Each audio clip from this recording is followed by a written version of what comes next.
Baik, Assalamualaikum warahmatullahi wabarakatuh. Perkenalkan kami dari kelompok 6. Adapun sistem yang kami buat yaitu perpustakaan digital Universitas Hasanuddin. Nah, sebelum kami menjelaskan mengenai sistem kami secara detail, sebelum itu kami ingin memperkenalkan anggota kelompok kami, yaitu yang pertama ada Rafli Muazzan dengan NIM D121211052. Yang kedua ada Mujilatul Kaimah Julantira dengan NIM D121211062. Yang ketiga ada Muhammad Rifki Muafa dengan NIM D12121111063. Yang keempat ada Fahri Faisal dengan NIM D12121211070. Dan yang kelima ada Imran Abu Libda dengan NIM D12121211005. Nah, selanjutnya apa itu sistem yang kami buat? Yaitu sistem digital Universitas Hasanuddin, yang dimana aplikasi perpustakaan digital ini merupakan platform perpustakaan digital yang memungkinkan pengguna untuk mengakses koleksi buku, membaca buku secara online, dan melakukan peminjaman buku dari berbagai perpustakaan kampus di Universitas Hasanuddin. Nah, aplikasi ini dirancang untuk memudahkan pengguna dalam mengolah dan mengakses sumber buku secara digital. Nah, untuk penjelasan sistem kami yang pertama, saya serahkan kepada Saudara Fahri Faisal yang akan menjelaskan bagian login. Oke, baik. Jadi mungkin sebelum bahas soal page loginnya, saya mungkin mau bahas dulu soal protected route-nya. Coba boleh Rifki ke codingan di app. Oke. Jadi untuk sebagai pembeda untuk akses setiap role, itu saya gunakan protected route yang saya bagi menjadi 3, yaitu di private route, admin route, sama public route. Jadi untuk page-page admin itu cuman bisa diakses oleh uh, user yang memiliki role admin, dan itu dijalankan logiknya di admin route. Lalu untuk di public route, itu public route dia untuk memaksa para user untuk login terlebih dahulu sebelum bisa mengakses uh, semua page, dan itu page login tidak akan bisa diakses lagi ketika user sudah melakukan login. Untuk private route itu uh, tambahan dari public route supaya ketika uh, user melakukan login, tidak dia bisa mengakses semua page-page lagi selain page admin, karena yang admin itu dikhususkan di admin route. Oke, mungkin pertama selanjutnya itu di page loginnya.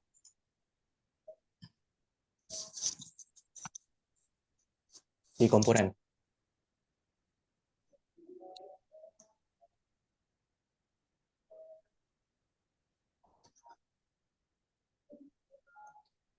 Mungkin bisa dikasih lihat yang page-nya, bentukan page-nya di browser. Nah, jadi tampilan login itu saya buat seperti ini dengan menggunakan Firebase, sign in, email, dan password. Itu memang tampilannya cuma seperti ini karena memang untuk aplikasi perpustakaan online ini hanya memerlukan fitur login saja, tidak perlu ada sign up. Jadi sign up nanti itu dikhususkan oleh admin saja yang boleh melakukannya. Mungkin boleh ke codingannya, Rifki. Nah, di page login ini ada function login handler yang saya buat. Tapi sebelum itu mungkin saya jelaskan dulu di front end page-nya di bagian bawah. Nah, jadi uh, page ini saya bikin menggunakan class form supaya ketika input dari email sama password diisi itu bisa diklik enter karena dianggap sebagai form oleh Ionic ini. Nah, ketika user itu melakukan input kepada email dan passwordnya, setelah itu dipanggil function login itu yang ada di atas tadi. Coba login handler itu. Nah, uh, di di sini itu dicatat email sama passwordnya dari inputnya. Baru nanti setelah login ini dipanggil itu akan pergi ke function login logic yang ada di user service. Coba user service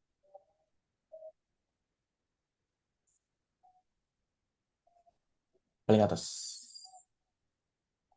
Nah, dari protected route, ketiga protected route yang saya buat tadi itu menggunakan login logic yang ada di sini. Jadi ketika user melakukan login itu akan dicatat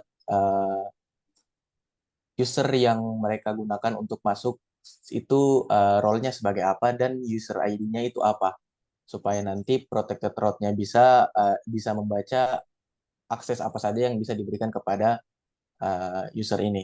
Jadi di sini ada session storage untuk mencatat user UID sama role-nya.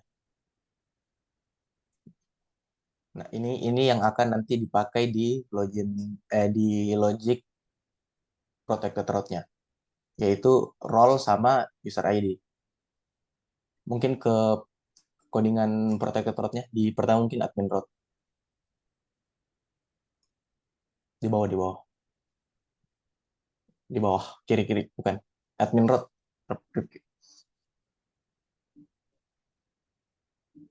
Di folder root. Di bawah, di bawah. Bawah, bawah. Nah, itu tuh. Nah, ini private route saja dulu. Nah, jadi ketika user sudah melakukan login di page login tadi, dan setelah login logicnya berhasil mencatat role-nya dengan UID-nya, private route itu membaca uh, session storage-nya. Jadi key-nya itu role, nanti value-nya itu dicek apakah dia member atau admin. Ketika role-nya itu admin, dia akan dimasukkan ke page admin secara langsung. Ketika dia role-nya itu member, dia akan langsung masuk ke uh, dashboard supaya di situ ada pembeda terhadap aksesnya. User ini bisa mengakses page admin ataupun page member saja. Mungkin satunya di admin route, public route. Oke, di public route ini untuk mengecek apakah user ini sudah login apa belum, sehingga ketika sudah login dia tidak perlu dia tidak akan bisa membuka page login lagi. Itu dia lakukan pengecekan di user ID-nya. Ketika sudah ada user ID di session storage, tidak akan bisa lagi dia akses page login ini menggunakan public route ini. Cuma satunya di admin route. Jangan admin route yang di atas. Nah, ini untuk memisahkan user ini admin apa bukan. Sama seperti private route tadi, tapi ini khusus untuk admin. Nah, ketika session storage mencatat key role-nya dengan value admin, dia akan diperbolehkan untuk masuk ke admin route, ke page admin. Ketika tidak, dia akan langsung dikembalikan ke dashboard ketika mencoba mengakses page tersebut di browsernya. Coba cetokan dulu Rifki minta di browsernya. Mungkin login menggunakan user dulu.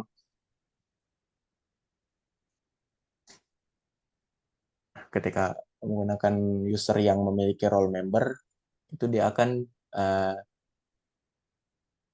login langsung ke dashboardnya. Nah, seperti ini.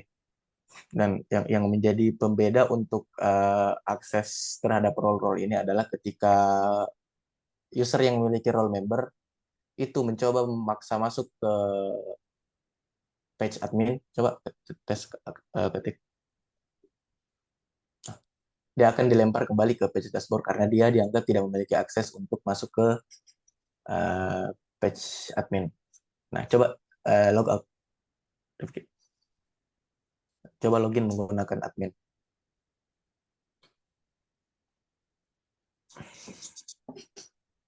Nah, ketika user yang login dianggap bisa masuk ke admin dan memiliki role admin, dia akan langsung masuk di page admin ketika dia sudah login. Namun tetap bisa mengakses semua page lagi untuk seluruh member itu karena memang di routingannya admin diperbolehkan untuk mengakses page selain page admin. Nah, ketika misal orang yang sudah login ini memiliki session storage, yang sudah memiliki session storage ini mencoba untuk masuk ke page login lagi tanpa sign out misalnya. Coba login dulu.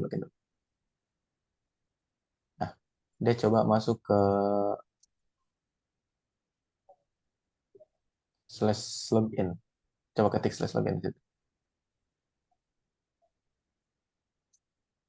Nah, ketika dia mencoba masuk ke page login, ketika sudah login, dia akan dilempar kembali ke page utamanya. Itu pengecekannya diambil dari session storage. Coba misal Rifki inspect elemen, buka application-nya.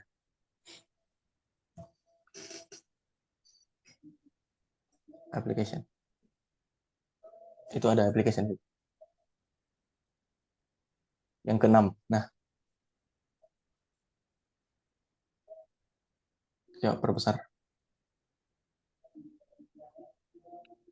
Di sebelah kiri ada session storage.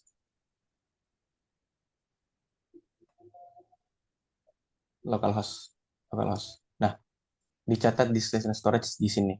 Namun memang kalau di session storage dan pencatatannya seperti ini itu masih rentan untuk pembajakan sebenarnya, peretasan ya. Tapi untuk sementara memang logiknya masih seperti ini karena memang dibutuhkan cuman memerlukan logik yang simple. Terus mungkin selanjutnya itu di sign out. Coba cari codingan sign out di VS Code. Ketika pencet sign out itu apa yang terjadi di user service.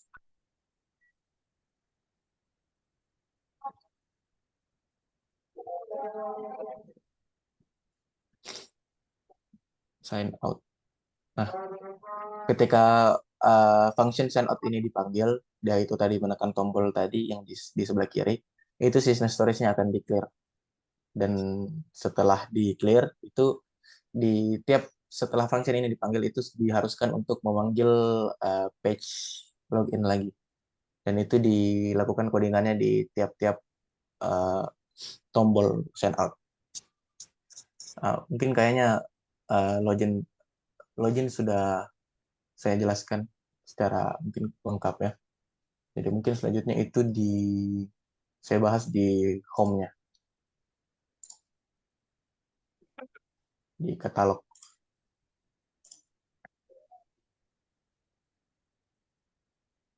Nah, seperti yang dilihat, katalog ini berisi buku-buku, database buku yang bisa dibaca sama user yang sudah login, itu bisa langsung melihat di home page-nya itu katalog buku. Dan ini list-list buku yang database-nya diambil langsung dari Firestore. Ketika buku yang ada di katalog buku ini diklik, itu akan membuka page book details. Coba. Nah, ini menggunakan database dari Firestore.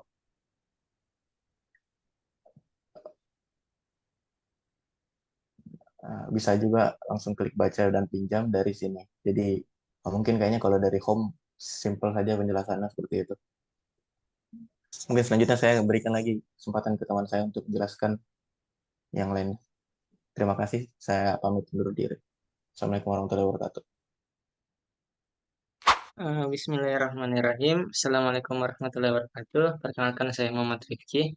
Selanjutnya saya akan menjelaskan mengenai bagian detail book dan juga action yang dapat dilakukan pada detail book.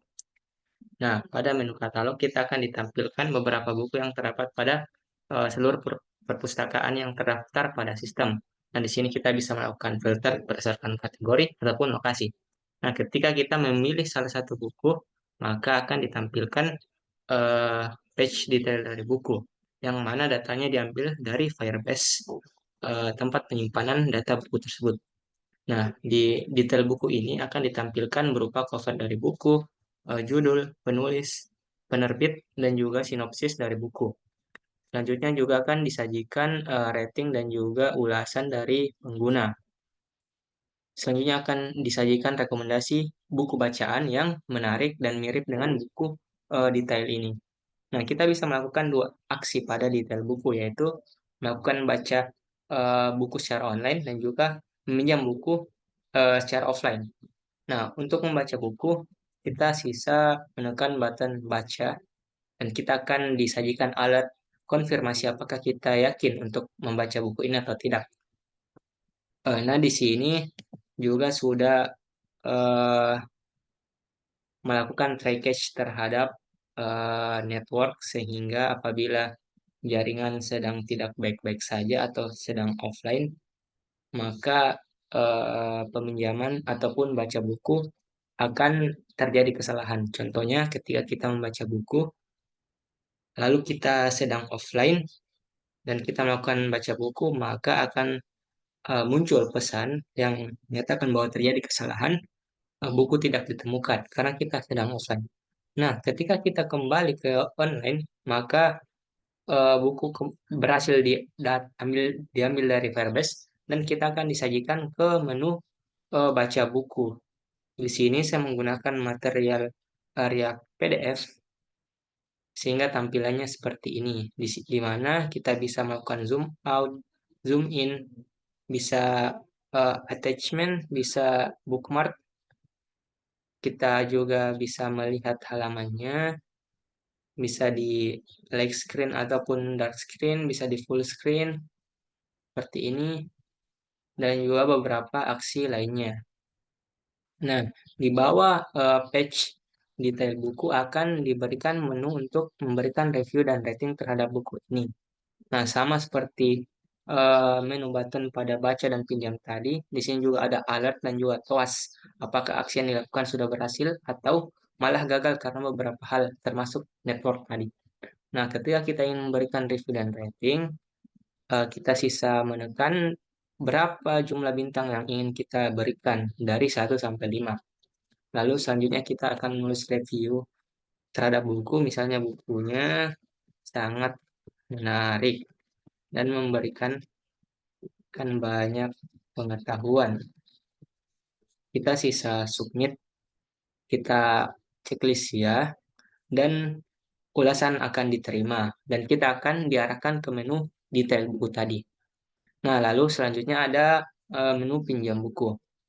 Nah, ketika kita ingin meminjam buku secara offline, maka kita sisa menekan button pinjam. Sama seperti baca tadi, kita akan diberikan alert dan juga notifikasi apakah bukunya berhasil dipinjam atau tidak. Nah, ketika bukunya berhasil dipinjam, maka kita akan diarahkan ke bookshelf atau arsip buku. Yang dimana ketika kita misalnya sudah membaca buku, baru kita menutup aplikasi. Nah, ketika kita ingin membaca buku tersebut kembali, maka kita sisa menuju ke bookshelf. Karena di bookshelf ini akan diberikan informasi mengenai buku apa yang telah dibaca dan buku apa yang telah dipinjam. Sehingga ketika kita ingin membaca bukunya lagi, kita sisa tekan buku yang ingin dibaca dan kita akan disajikan ke tampilan baca buku. Lalu di bagian bookshelf yang buku dipinjam, ini akan disajikan informasi detail mengenai buku yang kita pinjam. Seperti ini. Nah, detail peminjaman buku ini berguna bagi user untuk manajemen peminjaman yang mereka lakukan. Nah, di sini isinya itu nama peminjam, email, judul buku, penulis buku, lokasi, tanggal peminjaman, dan tenggat pengambilan. Kapan buku offline tersebut harus diambil oleh pengguna. Nah, jika pengguna tidak mengambil buku tersebut sampai tenggat pengambilan, maka otomatis statusnya akan berubah menjadi dikembalikan.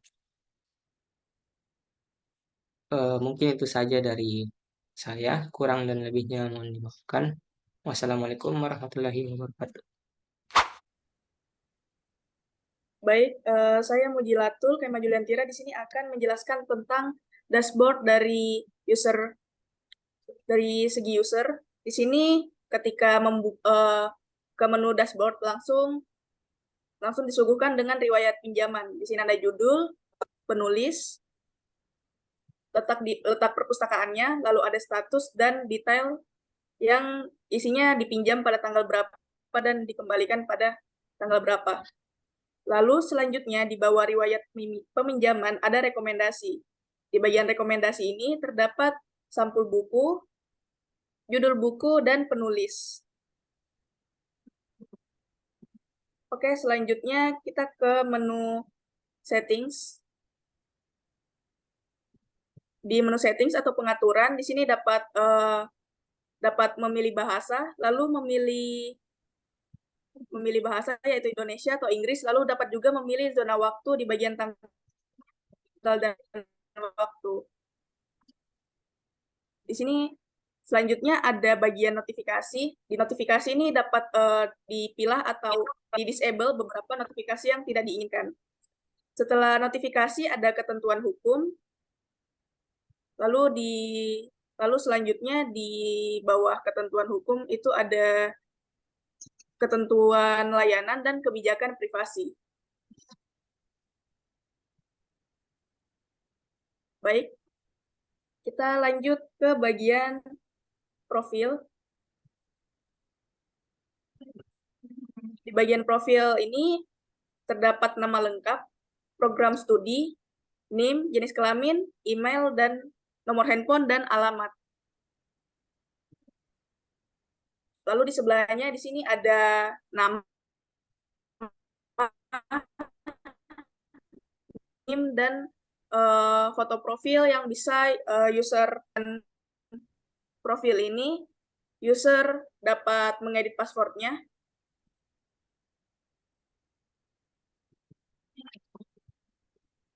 Di sini bisa langsung mengganti dengan new password, lalu konfirmasi.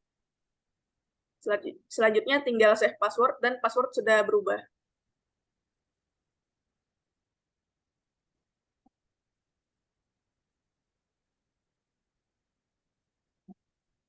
Ya, mungkin itu saja dari saya. Terima kasih, saya kembalikan ke rekan saya. Okay, then I'm Imran Awilibda, and I'm gonna explain the dashboard and box and members. On the dashboard, where the admin takes control over all the system, and at the first page, he gives you the system gives you statistics about what is the number of the members and the number of books, the number of loans, and the number of failed loans. And it gives you after that statistics with the latest transaction and loans for the students, contains the students data and the book data also. Contains also where is the book gonna be returned. Okay, next, for the members, yeah. Here is the member management where you can manage added from the registry there. You can easily edit and delete the students' data, how many, and to manage how many students can enter the system. After that, yes, here where you can edit the students easily using their ID, name, and name, and their email. As you see here, it's easy. The email, yes.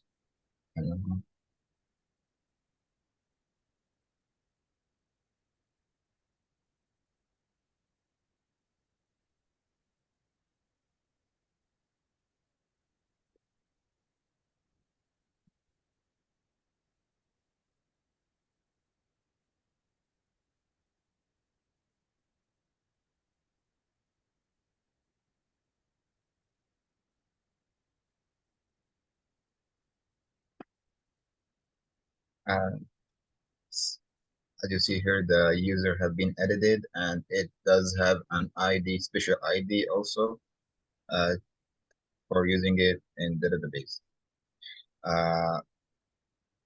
And here you can also, first you can edit it if you want. Yeah. Here you can edit any of the data you have been added before. Yes, and it have been updated now.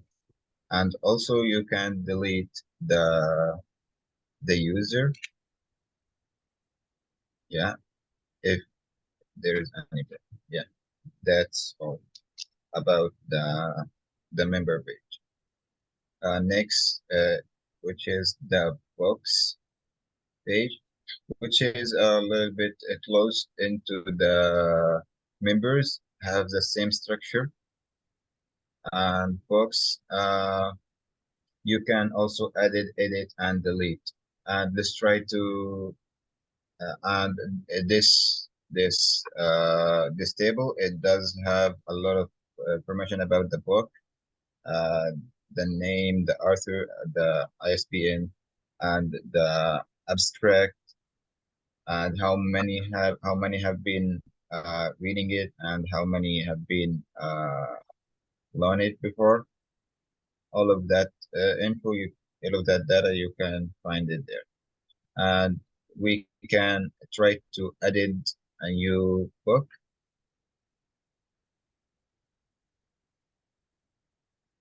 Yeah, here, after you can edit it, you can edit what is the book about, or let's say there is an update for the book, you can edit it easily from there.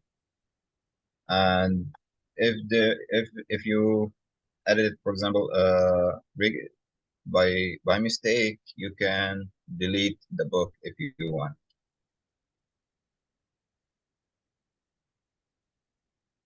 Yeah, and that way the database will be automatically updated.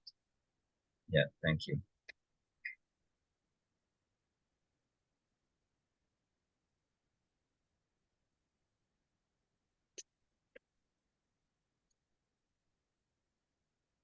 And here, as you see, the database in Firebase have been updated as the edits that we did before in the system.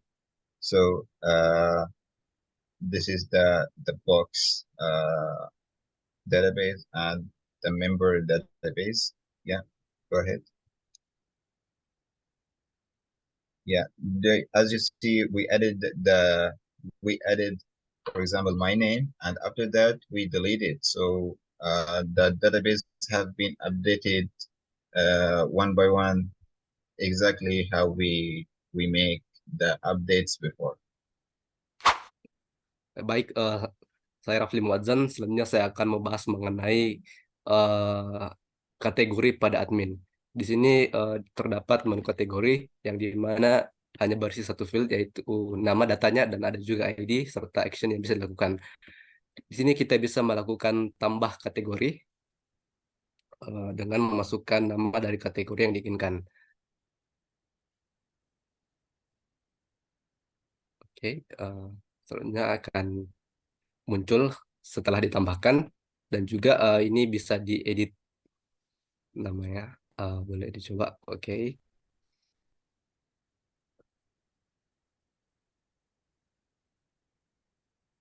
Ya, seperti ini namanya telah berubah. Serta juga kita bisa menghapus kategori yang ada ini. Oke, berhasil terhapus. Jadi mungkin untuk kategori seperti itu, selanjutnya beralih ke libraries. Di sini kurang lebih sama dengan yang di kategori tadi, ada field nama, ada field alamat juga dari perpustakaan yang ada. Di sini ada beberapa data juga, seperti perpustakaan digital ini kita tidak berikan alamatnya karena untuk membaca secara online. Terus di sini kita juga bisa menambahkan perpustakaan. Mungkin Rifki bisa coba menambah. Kita masukkan nama serta alamat yang perpustakaan yang kita ingin tambahkan.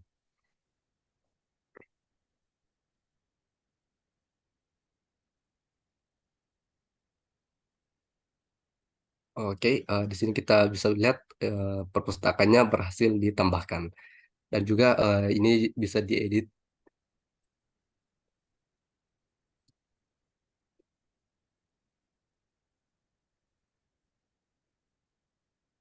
Iya, datanya langsung berubah dan juga bisa dihapus datanya.